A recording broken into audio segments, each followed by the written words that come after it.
هدف نهایی حاکمان لاهور پنجابستانی ها تطبیق عمق استراتژیک منافع سیاسیشان در حکومتداری بوده، هست و می باش.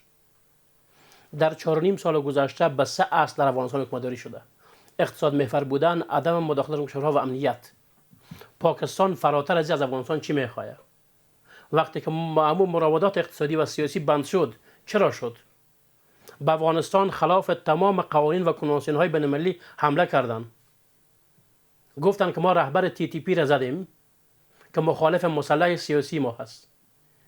پیام صوتی برآمد که ما زنده هستیم و روز بعد پیام تصویریش مسلح گفت که جهاد ما علیه حاکمان لاهور ادامه داره تا حکومتشان از بین ببرین و خداوند موفق داشته باشید.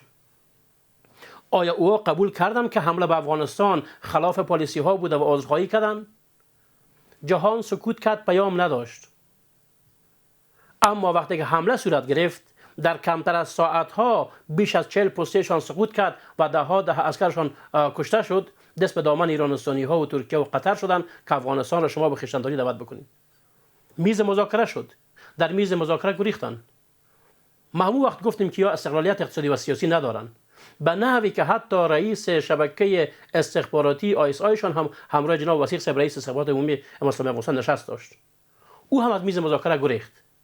افغانستان مدارک و شواهد ارائه کرد که شما لانه‌های امن تروریست پروری هستین. او ادعا میکنن جهان کوچک شده، یک تلفن به جیب شهروند رسانه است، یک پیام بانین که به کدام قریه و کدام قصبات هست. اما از شهروند عادی افغانستان بخواین که برای شما بگه، خانه به خانه، جنگل به جنگل براتون نشان میدن که شما منطقه و جهان افغانستان را شما تهدید میکنین.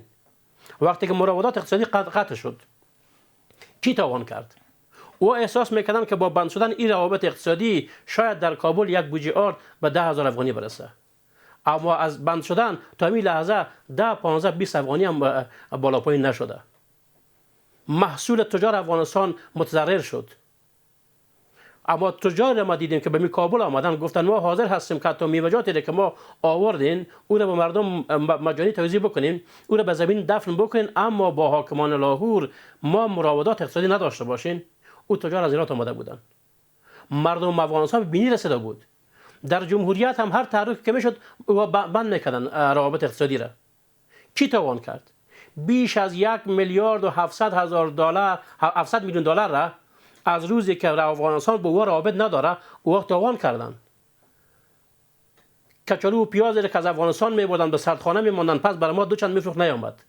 دوای بی‌کیفیتی که همراه تجار داروی افغانستان دست پیدا کرده بودن بیجا روان میکردن که تداوی نمیشد و او توان کردن. درست.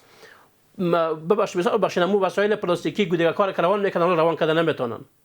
افغانستان توان نکرد، راه بدیل پیدا کرد. اما در این راه بدیل هم ملت صبور بود، هم تجار همکاری کرد.